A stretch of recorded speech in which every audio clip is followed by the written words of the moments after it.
कि अब हमने जो है आज का हमारा टॉपिक है टाइप ऑफ क्वालिटेटिव रिसर्च के अंदर हमने पढ़ना है सैम्पलिंग टेक्निक्स। ठीक है। सैम्पलिंग टेक्निक्स क्या होता है उसको हम देखेंगे डिटेल के अंदर।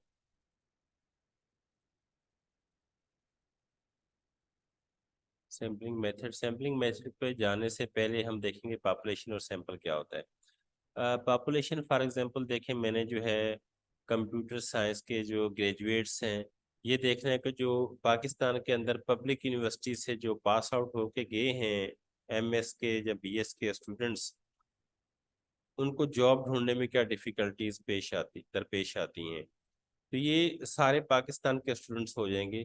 ये मेरी पॉपुलेशन होगी। यानी कि पॉपुलेशन क्या है, दोबारा से सुन लें कि पाकिस्तान की जितनी भी पब्लिक यूनिवर्सिटीज हैं, उनसे जितने भी ग्रेजुएट्स कंप्यूटर साइंस के अंदर कर चुके हैं, उनको जॉब ढूंढने में क्या डिफिकल्टीज पेश आती हैं। ये तो पॉपुलेशन हो गई। अब पॉपुलेशन तो बहुत बड़ी है, पूरे पाकिस्तान के स्टूडेंट से मैं जो कंप्यूटर साइंस के ग्रेजुएट्स हैं उनके प्रॉब्लम्स तो नहीं देख सकता। तो लिहाजा मैं क्या करूँगा, इसको जो थोड़ा सा नैरो डाउन करूँगा, इनके शॉर्ट करूँगा, कंडेंस करूँगा। अब मैंने क्या किया कि सारी यूनिवर्सिटियां लेने के बजाय हर सूबे से दो दो यूनिवर्सिटियां ले ली है मैंने। अब दो दो यूनिवर्सिटियां लेने के बाद जो है, उनसे मैंने जो है जो ग्रेजुएट्स हैं कंप्यूटर साइंस के, उनसे प्रॉब्लम पूछ ली है। अब जब उनसे मैंने प्रॉब्लम पूछ लिए, तो उनके जो प्रॉब्लम होंगे वही बाकियों के प्रॉब्लम होंगे, वो बाकी पॉपुलेशन के ऊपर जनरलाइज हो सकते हैं। तो पॉपुलेशन एक बिगर एरिया होता है, उसके अंदर से हम सबसेट या कुछ चीजें हम निकाल लेते हैं, कुछ जो है लोग हम निकाल लेते हैं, तो वो हमारा सबसेट कहलाएगा। वो subset of population is generally known as sample. Type of sampling method पे आ जाए, अब इसको देखते हैं हम। प्रोबेबिलिटी सैम्पलिंग होती है। प्रोबेबिलिटी सैम्पलिंग जो है नॉर्मली ज़्यादा इसका इस्तेमाल जो है क्वांटिटेटिव रिसर्च के अंदर होता है। इसमें हम क्या करते हैं कि एक सिस्टमेटिक प्रोसीजर के तहत जो सैंपल को सिलेक्ट करते हैं। फॉर एग्जांपल, एक यूनिवर्सिटी के अंदर 100 बच्चे हैं, हम 100 बच्चों से जो है डेटा नहीं लेना चाहते, हम 10 से लेना चाह रहे हैं। तो हम क्या करेंगे, प्रोसीजर क्या रख सकते हैं, ये रख सकते हैं कि हर 10वां बच्चा हम सिलेक्ट करेंगे। फॉर एग्जांपल 1, 10, 20, 30, 40, 50, इस तरह से 10 पूरे कर लेंगे। ठीक है। तो प्रोबेबिलिटी सैंपलिंग में क्या होता है, एक सिस्टमेटिक वे होता है सैंपल को सिलेक्ट करने का। इसको हम डिटेल में नहीं पढ़ेंगे, it is not part of our course. Non non probability sampling ये हमारे कोर्स का हिस्सा है, इसको हम डिटेल में पढ़ेंगे। नॉन प्रोबेबिलिटी सैंपलिंग में ये होता है कि रिसर्चर जो है सब्जेक्टिवली अपनी मर्जी से सैंपल को सिलेक्ट करता है। इसके अंदर कोई सिस्टमेटिक प्रोसीजर नहीं होता सैंपल को सिलेक्ट करने का। ठीक हो गया। अब इसकी कुछ एग्जांपल देखते हैं, फिर आपको समझ में आ जाएगा ये। Type of non probability sampling, purposive sampling, और इसको जजमेंटल सैंपलिंग भी कहते हैं। ये इसका इस्तेमाल ज़्यादातर क्वालिटेटिव रिसर्च में होता है। पर्पसिव सैंपलिंग या जजमेंटल सैंपलिंग में रिसर्चर क्या करता है कि रिसर्चर अपने टॉपिक या अपने रिसर्च के मकसद के हिसाब से, उसके ऑब्जेक्टिव के हिसाब से जो है सैंपल सेलेक्ट करता है, लेकिन इसका कोई प्रोसीजर या इसका यानी कि सिस्टमेटिक वे नहीं होता सेलेक्ट करने का। मिसाल के तौर पे मैंने कोविड-19 में रिसर्च की, जिसमें मैंने ये देखा, मेरा टॉपिक ये था कि difficulties faced by the student to take online classes during the कोविड-19। अब मैं जाहिर बात है, पर्पस मेरा क्या है, मैंने ये देखना है कि स्टूडेंट्स को ऑनलाइन क्लासेस लेने में क्या मुश्किल दरपेश आई। तो अब यकीनन मैं उन्हीं स्टूडेंट से डेटा लूंगा जिन स्टूडेंट्स ने ऑनलाइन क्लासेस ली होंगी, और मेरा टॉपिक कोविड के हवाले से, तो उन स्टूडेंट से लूंगा जिन्होंने कोविड के दौरान जो है ऑनलाइन क्लासेस ली होंगी। तो ये होगी पर्पसिव सैंपलिंग। क्यों? क्योंकि मेरे जो सवालात होंगे कोविड के हवाले से होंगे और ऑनलाइन क्लासेस के हवाले से होंगे, और वो डिफिकल्टीज होंगी मैंने पूछनी है जो आपने ऑनलाइन क्लासेस अटेंड करने में जो फेस की हैं। तो हर बंदा तो ये जवाब नहीं दे सकता कि ऑनलाइन क्लासेस लेने में क्या डिफिकल्टीज दरपेश आई। वही बताएगा जिसने कोविड के दौरान जो है ऑनलाइन क्लासेस ली हैं और वो प्रॉब्लम फेस की हैं। तो लिहाजा ये पर्पसिव सैंपलिंग या जजमेंटल सैंपलिंग हो गई।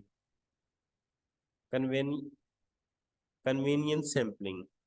कन्वीनियंस सैंपलिंग में क्या होता है कि रिसर्चर अपनी सहूलत देखता है। जिस तरह फॉर एग्जांपल, अब मैंने जो है 50 यूनिवर्सिटियों से डेटा कलेक्ट करना है जो पीएचडी के लोग हैं उनके हवाले से। अब पूरे पाकिस्तान में यूनिवर्सिटियां, मेरा एक फॉर एग्जांपल प्रॉब्लम ये है कि मैंने बच्चों से ये पूछना है कि जो केमिस्ट्री के अंदर पीएचडी करते हैं उनको क्या क्या प्रॉब्लम फेस करनी पड़ती हैं। अब केमिस्ट्री तो पूरे पाकिस्तान में यूनिवर्सिटियां हैं, पूरे पाकिस्तान के अंदर केमिस्ट्री में पीएचडी होती है, तो मैं सबके पास नहीं जा सकता। लिहाजा मैं क्या करूंगा, पहले तो फॉर एग्जांपल मैंने एक 10 यूनिवर्सिटी सेलेक्ट कर ली। अब 10 यूनिवर्सिटियां मैं कौन से सिलेक्ट करूंगा, जो मुझे करीब भी हो, जहां पर मेरी रसाई भी हो। रसाई के दो मतलब होते हैं कि एक को करीब हो, दूर ना हो, और दूसरा वहां जाने की परमिशन भी हो, फिर वहां से डेटा कलेक्शन की भी परमिशन मिले। तो मैं फॉर एग्जांपल कन्वेनियंस सैम्पलिंग के तहत 10 यूनिवर्सिटीज वो सिलेक्ट करूंगा जो मुझे इजी हो, जिस जहां तक मेरी जो एक्सेसिबिलिटी इजी हो। तो इस तरह की सैम्पलिंग को हम क्या कहते हैं, कन्वेन कन्वेन कन्वेनियंस कन्वेनियंस सैम्पलिंग कहते हैं। ये थोड़ा सा डिफिकल्ट वर्ड है, मुश्किल लग रहा है मुझे भी। उसके बाद है कोटा सैम्पलिंग। ठीक है, कोटा सैम्पलिंग में क्या होता है कि फॉर एग्जांपल जो है, हम फिर बात करते हैं यूनिवर्सिटीज की, कि हमने पीएचडी के स्टूडेंट देख रहे हैं, एजुकेशन के पीएचडी के स्टूडेंट्स देख रहे हैं कि जो एजुकेशन में पीएचडी करते हैं उनको क्या क्या प्रॉब्लम जो है फेस करने पड़ते हैं पब्लिक यूनिवर्सिटीज के अंदर। अब पूरे पाकिस्तान की हम देखना चाह रहे हैं। अब पूरे पाकिस्तान में तो पॉसिबल नहीं है जाना। फिर हम क्या करेंगे, हम कोटा सिस्टम इस्तेमाल करेंगे। कोटा सिस्टम कैसे इस्तेमाल करेंगे कि फॉर एग्जांपल हमने केपीके के अंदर 20 यूनिवर्सिटियां, तो 5 यहाँ से ले ली, 20 बलूचिस्तान के अंदर तो 5 यूनिवर्सिटीज वहां से ले ली, और 20 सिंध में है तो वहां से भी 5 ले ली, 20 पंजाब में है तो 5 यूनिवर्सिटीज वहां से ले ली। तो ये कहलाएगा कोटा सैम्पलिंग, कि हमने एक बड़ा ग्रुप लिया, उस बड़े ग्रुप से कुछ छोटा सा एक ग्रुप निकाल लिया, और उस ग्रुप से डेटा ले लिया, और वो जो डेटा होगा वो पूरे ग्रुप को रिप्रेजेंट कर रहा होगा। उसके बाद है स्नोबॉल, या फिर इसका दूसरा नाम है chain referral sampling. Chain referral sampling क्या होता है, इसमें ये होता है कि कुछ रिसर्चेज या टॉपिक ऐसे होते हैं जहां पर जो है ये बड़ा मुश्किल होता है कि सैंपल तक पहुंचा जाए। फॉर एग्जाम्पल, आपने डेटा लेना है ऐसे लोगों से जिन्होंने चोरी की हो और उन्होंने जेल काटी हो और जेल के बाद वापस घर आए हों, तो उनकी जिंदगी कैसी गुजरती है या वो कैसा महसूस करते हैं, आप ये जानना चाहते हैं। ठीक है, अब जाहिर बात है ऐसा बंदा ढूंढना थोड़ा सा मुश्किल हो जिसने चोरी की हो या कोई फ्रॉड किया हो, वो जेल गया हो, फिर जेल काट के वापस घर आया हो, अब वो कैसी जिंदगी गुजार रहा है। तो ऐसा बंदा ढूंढना थोड़ा सा मुश्किल है। और आपको फॉर एग्जाम्पल आपका जो रिसर्च है उसके अंदर आपने 20 लोगों का इंटरव्यू करना, तो आप सोचें कि 20 लोग ऐसे ढूंढना तो मुश्किल काम है। फिर हम क्या करते हैं ऐसी सूरत में कि अगर एक बंदा जो हमें कहीं से मिल जाता है, कहीं से स्ट्रगल करने से, तो वो उस बंदे से हम पूछते हैं, यार कोई और तुम्हारा दोस्त था जेल में, या कोई ऐसा बंदा बता सकते हो जिससे रिहा होके चला गया, मैंने उससे डेटा कलेक्ट करना है। तो वो फिर क्या करेगा, आपको फर्दर आगे लिंक बताएगा कि अच्छा यार आप वहां चले जाओ, वो एक बंदा था वो फलां जगह रहता है, उससे आप डेटा ले लें।